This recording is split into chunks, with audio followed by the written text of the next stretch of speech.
എല്ലാവർക്കും മിസ്റ്റർ ഫൈനിലേക്ക് സ്വാഗതം. ഒരു സിനിമ ഡയറക്ടർ ചെയ്ത് അത് വലിയൊരു ഹിറ്റായി മാറിയ ശേഷം അദ്ദേഹം ചെയ്ത രണ്ടാമത്തെ സിനിമ വെച്ചിട്ടാണ് ഡയറക്ടറെ നമ്മൾ അംഗീകരിക്കത്തുള്ളൂ. അപ്പൊ ഒരു സിനിമ വലിയ ഹിറ്റായിരുന്നു, വലിയ ഇന്ത്യൻ സിനിമയെ തന്നെ പിടിച്ചു കുലുക്കി അത്രത്തോളം ടെക്നിക്കലായിട്ട് ചെയ്ത ഒരു സിനിമ ഭയങ്കര സക്സസ് ആവുകയും ഭയങ്കരമായിട്ട് എല്ലാ ഭാഷകളിലും ആ ഡയറക്ടർക്ക് പേര് വാങ്ങി കൊടുക്കുകയും പിന്നീട് അതുപോലത്തെ ഒരു വിജയം, രണ്ടാമതൊരു വിജയം നൽകാൻ കഴിയാതെ പോയ ഒരു ഡയറക്ടറെ കുറിച്ചാണ് നമ്മൾ ഇന്നത്തെ കൂടി സംസാരിക്കാൻ പോകുന്നത്. രാമു കാര്യമായിട്ട് ചെമ്മീൻ എന്ന് പറഞ്ഞ സിനിമ നമുക്കറിയാം, അത് ഏത് തരത്തിലാണ് മലയാള സിനിമയെ അടുത്തൊരു ഘട്ടത്തിലേക്ക് എടുത്തുകൊണ്ട് പോയത് നമുക്ക് എല്ലാവർക്കും അറിയാവുന്നതാണ്. ആ കാലഘട്ടത്തിൽ ഒരു നോർമൽ സിനിമയായിട്ട് എടുക്കാവുന്ന സിനിമയാണ്. പക്ഷെ അന്നത്തെ രാമു കരിയാട്ടിന്റെ ബന്ധങ്ങൾ വെച്ചിട്ട് ഇന്ത്യൻ സിനിമയിൽ അന്ന് ടോപ്പായിട്ട് നിന്നിട്ടുള്ള ക്യാമറമാനും എഡിറ്ററും മ്യൂസിക് ഡയറക്ടറും എല്ലാം വെച്ചുകൊണ്ടാണ് സിനിമ എടുത്തത്. അതിന്റെ ഒരു ക്വാളിറ്റിയാണ് ഇന്നും നമ്മൾ ആ സിനിമ കാണുമ്പോൾ ഒരു പുതുമ ഫീൽ ചെയ്യുന്നത്. അല്ലെങ്കിൽ അത്രത്തോളം ടെക്നിക്കൽ പരമായിട്ട് അന്ന് ആ സിനിമ ഒത്തിരി മുന്നോട്ട് ചെന്നു. കാരണം അതിന് പ്രൊഡ്യൂസറും ആ സിനിമയ്ക്ക് വലിയ ഒരു രീതിയിലേക്ക് ഇൻവെസ്റ്റ് ചെയ്തിട്ടുണ്ട്. അതുകൊണ്ടാണ് ചെമ്മീൻ നമ്മൾ ഇന്ന് കാണുന്ന നിലയിലേക്ക് വന്നത്.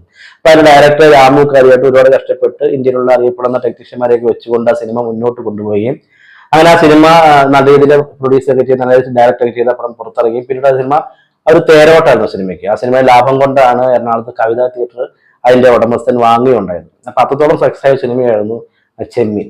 ചെമ്മീന് ശേഷം പിന്നീട് ഒരിക്കലും അതേപോലത്തെ ഒരു വിജയം രാമു കാര്യത്തിന് നൽകാൻ പറ്റില്ല. അതുപോലത്തെ ഒരു വിജയം എന്നല്ല, പിന്നീട് വിജയം ചിത്രമേ രാമു കാര്യത്തിന് നൽകാൻ പറ്റില്ല. ചെമ്മീൻ ചെയ്ത ഡയറക്ടർ തന്നെയാണോ ഏഴ് രാത്രി കേൾക്കും നമ്മൾ അന്തം വിട്ടു. കാരണം ഒട്ടും ടെക്നിക്കൽ പരമായിട്ടോ ഏഴ് ക്വാളിറ്റിയുള്ള സിനിമയാണ് ഏഴ് രാത്രി. അതിനുശേഷം വന്ന അഭയമായാലും മായ ആയാലും നെല്ലായാലും ഒരു സിനിമ പോലും ഒരു സക്സസ്ഫുൾ ആയ സിനിമയാക്കി മാറ്റാൻ കഴിഞ്ഞില്ല. അപ്പോ തുടക്ക സിനിമയിൽ നമ്മൾ ഇന്ത്യയിൽ അറിയപ്പെടുന്ന ടെക്നീഷ്യന്മാരെയൊക്കെ വെച്ച് ചെയ്തുകൊണ്ടായിരിക്കും ഒരുപക്ഷെ ആ പടം ആ ക്വാളിറ്റിയിൽ ആ പടത്ത് സ്വീകരിക്കപ്പെട്ടത്.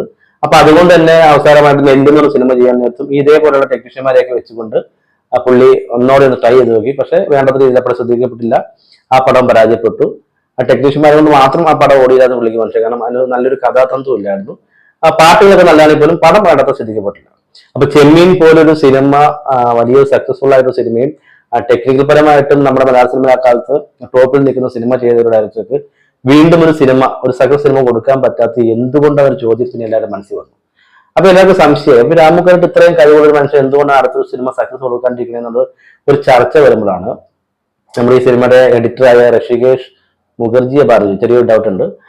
ഋഷികേഷ് മുഖർജി അദ്ദേഹം ഒരു സദസ്സിൽ വെച്ച് രാമു കാര്യത്തിനെ അവഹേളിച്ചുകൊണ്ട് സംസാരിച്ചു.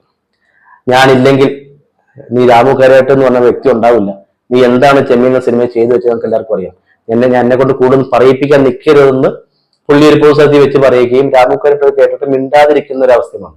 കാരണം പുള്ളിക്ക് തിരിച്ചൊന്നും പറയാൻ പറ്റുന്ന അവസ്ഥ വന്നു. അപ്പൊ എല്ലാവർക്കും ഡൗട്ടായി, എന്തുകൊണ്ടാണ് ഇത്രയും ഒരു വലിയ സിനിമ സമ്മാനിച്ച ഡയറക്ടറെ ഒരു എഡിറ്റർ ഇങ്ങനെ വന്ന് പറയുമ്പോൾ അതിന് തിരിച്ചൊന്നും പറയാൻ പറ്റാത്തൊരവസ്ഥയിൽ എന്തുകൊണ്ട് രാമു കാര്യമായിട്ട് നിന്നു എന്നുള്ള ചോദ്യം വന്നു.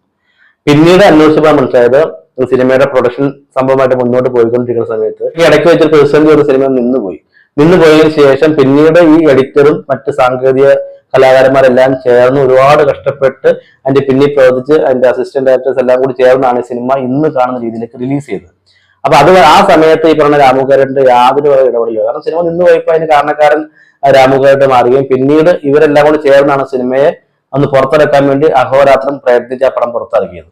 അതിനുശേഷം സിനിമ സക്സസ് ആയി. അപ്പോ ഒരു സിനിമ ഡയറക്ടറിന്റെ പേരിൽ വന്നു, അതുകൊണ്ട് ആ ഡയറക്ടർ വലിയ ആളായെന്നല്ല. പക്ഷെ ഈ ചെമ്മീൻ എന്ന് പറഞ്ഞ സിനിമയിൽ രാമു കാര്യമായിട്ട് റോൾ ഉണ്ടായിരുന്നു. ഡയറക്ടർ എല്ലാവരെയും ക്രോഡീകരിച്ച് കൊണ്ടുപോയി പോലും സിനിമയെ ഇന്ന് കാണുന്ന സിനിമയാക്കി മാറ്റിയത് ആ സിനിമയുടെ എഡിറ്ററും മറ്റ് കലാകാരന്മാരും ചേർന്നിട്ടാണ്. അതുകൊണ്ടൊക്കെ തന്നെയായിരിക്കും പക്ഷേ രാമു കാര്യത്തിന് പിന്നീട് ഒരു ചെമ്മീൻ പോലെ സിനിമ നമുക്ക് നൽകാൻ പറ്റാതെ, അല്ലെങ്കിൽ പിന്നീട് വലിയ സക്സസ് ആയിട്ടുള്ള ഒരു വ്യത്യസ്തമായ ഒരു പ്രമേയമായിട്ട് രാമുക്കാരന് വരാൻ പറ്റാതെ പോയതും ചെമ്മീനിന്റെ ഡയറക്ഷൻ എന്ന രീതിയിൽ രാമുക്കാരന്റെ റോള് ചെറുതായതുകൊണ്ടായിരിക്കും. അപ്പൊ അത് ഇൻഡസ്ട്രിയിൽ പറയപ്പെടുന്ന ചെറിയ ടോക്കാണ്. രാമുക്കാരായിട്ട് ചെമ്മീന് വേണ്ടി പ്രത്യേകിച്ചൊന്നും ചെയ്തിട്ടില്ല. അതിന്റെ അണിയറപ്രവർത്തകരായിട്ടുള്ള എഡിറ്റേഴ്സും മറ്റു കലാകാരന്മാരൊക്കെ ചേർന്നാണ് ഇന്ന് കാണുന്ന ചെമ്മീൻ ഒണിച്ചൊരുക്കിയത് എന്നൊരു ടോക്ക് നിലനിൽക്കുന്നുണ്ട്. പക്ഷെ എന്തൊക്കെ തന്നെയായാലും രാമുക്കാരന്റെ പേരിലാണ് ഇന്ന് ചെമ്മീൻ അറിയപ്പെടുന്നത്. അതിനുശേഷം ചെമ്മീൻ പോലെ ഒരു വലിയ വിജയം, ഒരു രണ്ടാമതൊരു വിജയം കൊടുക്കാൻ കഴിയാതെ പോയൊരു ഡയറക്ടറാണ് രാമുക്കാരായിട്ട്. അപ്പോൾ എനിക്ക് പറയാനുള്ളത്, നിങ്ങൾ ഏതൊരു ഡയറക്ഷൻ മേഖല ആഗ്രഹിക്കുന്ന വ്യക്തിയാണെങ്കിൽ പോലും ഒരു സിനിമ ഡയറക്ട് ചെയ്ത് അത് വലിയ സക്സസ് ആയി കഴിഞ്ഞിട്ടുണ്ടെങ്കിൽ ആ സക്സസിന് മതിമറക്കാണ്ട് അടുത്തത് കൊടുക്കുന്ന വിജയമാണ് നമ്മൾ ഇൻഡസ്ട്രി പിടിച്ചു നിർത്തുന്നത്. അപ്പൊ ഏതൊരു ഡയറക്ടറിന് രണ്ടാമത്തെ സിനിമയാണ് അയാളെ ഇൻഡസ്ട്രി നിലനിർത്തുന്നത്. അപ്പൊ ആദ്യത്തെ ഒരു വിജയം കൊണ്ട് മാത്രം നമുക്കൊന്നും ചെയ്യാൻ പറ്റില്ല. അതാണ് രാമുക്കാരന്റെ കരിയറിൽ സംഭവിച്ചത്. ഇത്രയും കാര്യങ്ങളൊക്കെ മനസ്സിലാക്കി കഴിഞ്ഞിട്ട് നിങ്ങൾക്ക് വീഡിയോ പങ്കുവയ്ക്കാൻ വേണ്ടി വന്നാണ്. അപ്പൊ ഇനി നല്ല വീഡിയോസ് ആയിട്ട് വന്നത്. ബൈ.